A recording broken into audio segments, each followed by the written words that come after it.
Tech, and you could just see that they just weren't right out of the gate and were completely outplayed in that first quarter. And Jokic just showing all those who might not be watching him on a regular basis why he is a leading candidate for MVP this season, Wally. Oh, he was outstanding. He really was. And you can also see how important Julius Randle is to this Knicks team. He's completely their engine. And when he doesn't have the ability to kind of get himself going and draw defense, the other guys struggle to score and get good looks at the basket. And I think that's what happened to open this game. There was something about, I always remember the start of the game in Denver is always like tough to get your second wind. It takes a little bit of time. You know, the Knicks did get in. I think maybe yesterday might have practiced, might have had a shoot around, so maybe you could get acclimated a little bit more to the gym and to the arena, but they just didn't look ready to start this game, and that's very unlike them. It happens. I thought they played with some effort in the second half, but, you know, Julius Randle's just really important. He's been playing phenomenal, struggled tonight, but I expect him to bounce back the next game on Friday against the Suns. You know, you watch Jokic play. Like, you know, you MVP, we don't always watch him. We don't get a chance to watch him a lot. But you watch him play, you say, how is this guy so effective? He's in many ways, unstoppable. He is. Well, he's huge. He's almost like Larry Bird with his skill level. Not quite as good of a shooter, but he just knows how to play. And he's big, and he's strong. And, you know, he's gotten himself in great shape. Look at the way he runs the floor there. Gets that easy, too. And he just knows angles, and he knows how to change speeds, and he knows how to keep his defenders off balance, and then he makes his teammates better. And when you're that size and you can also handle the ball, you become tough to guard because you have another 7-footer guarding you. I mean, look at the way he just muscles. He's so mobile, right, Wally? He's mobile, but he also muscles guys. I mean, he's got a huge weight advantage, strength advantage, and size advantage, and he plays smart. He simplifies the game, and he puts together monster performances. This guy almost averages he averages 8.5 assists. He only had 6 tonight, but he almost averages a triple-double every single night, and you know, he brings it at a high level, and it just goes to show you the big men nowadays, how versatile they've become and how skilled they've become. NBA is in a cool place with the way some of these bigs can play. He's got unbelievable eye-hand coordination, right? It starts there. It starts with his, and again, his physical ability as well, as you mentioned, Wally, the vision, the IQ. So it's all of it coming together. It might look strange because he doesn't have like that prototypical athlete kind of body, but he plays his speed. And I was surprised the Knicks played him one-on-one.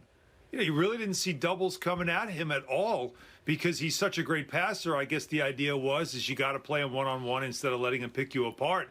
But he was I mean, the Knicks defense, we lauded how well Nerlens Noel has played defensively and Taj Gibson has played defensively. They were no match for him. Neither guy could handle it. Nerlens couldn't handle the strength, and Taj couldn't handle the length. And that really was the biggest difference in that first quarter when it came to offense. But, you know, defensively, again, the Knicks, I thought, you know, weren't great defensively, but their offense is really what the problem was tonight. They just could not keep pace once a star player like that got going. Knicks fans have seen Austin Rivers heat up. He's very streaky. Of course, he lost his playing time when the Knicks acquired Derrick Rose. Rivers now with Denver. His 9th game with the Nuggets, Wally, by far his best game with Denver. He scored 25 points. Oh, what a performance. And we saw that in the Knicks uniform, how he can just catch fire. He's a very streaky player. And when you can catch Austin Rivers when he's knocking down shots, he's tough to stop. And tonight, he was phenomenal. Especially from the three-point line. I mean, he came in that game and he had something to prove. 6 for 9 from 3. In 28 minutes, he had 25 points. So, you know, he's got a contract for the rest of the year with this Denver team. This Denver team is a top 4 team in the West. So they're expected to do some damage in the playoffs. So his experience is going to really help them, especially without Jamal Murray. And, you know, I liked Austin. I thought he gave some good minutes to the Knicks. I thought he won some games for the Knicks early on in the season. He was fun to, you know, hear. You know, he's very charismatic with the media. Obviously, his dad is a big, you know, has a big influence on the NBA. So it's good to see him catching on with Michael Malone's squad and this Denver Nuggets team. And, you know, I'm sure he's going to help them a little bit in the playoffs, especially with their guard depth. Yeah, you are happy for him, right? Because he is a good guy. We did get to know him even though he wasn't here that long. We kind of known him for a little bit in the league. And let's not forget, too, Denver had a chip on their shoulder in this game after their loss to the Lakers. They played terrible in that game. They only made 6 threes in that game. They just did not look good at all. I think they only scored 86 points, if I'm not mistaken, in that game as well. So they wanted to get themselves back on track. I mean, they are right now sitting third in the West after this win. So this is a team that you could say they're not playing for anything. They're already locked in the top 4. But they're playing for seeding, and they're also playing to make sure that they are sharp as they go into the postseason. So I did expect they would come out a little stronger in this game. To no surprise, I just did not expect that the Knicks would look as bad as they did offensively early in the game. Guys, Denver's now 10-2 without Jamal Murray. It's unbelievable. That's amazing, isn't it? Yeah, and we were writing them off. Remember when we did one-on-one? It was like, Denver's done without Jamal Murray. It just goes to show you, Michael Malone is an elite coach. He really is. I mean, I know he's got a superstar in Jokic, but he knows how to, kind of plug holes. He knows how to win games. You saw the way he coached in the playoffs last year. And it says a lot when you lose one of your star players and you can just retool and revamp and not miss a beat. Now, it might affect them in the playoffs because if they're going to have a guy like Campazzo starting, at point guard, I know Monte Morris might come back and Will Barton might give them more depth at the guard position, but that's going to be tough against some of the big-time guards in the, in the West.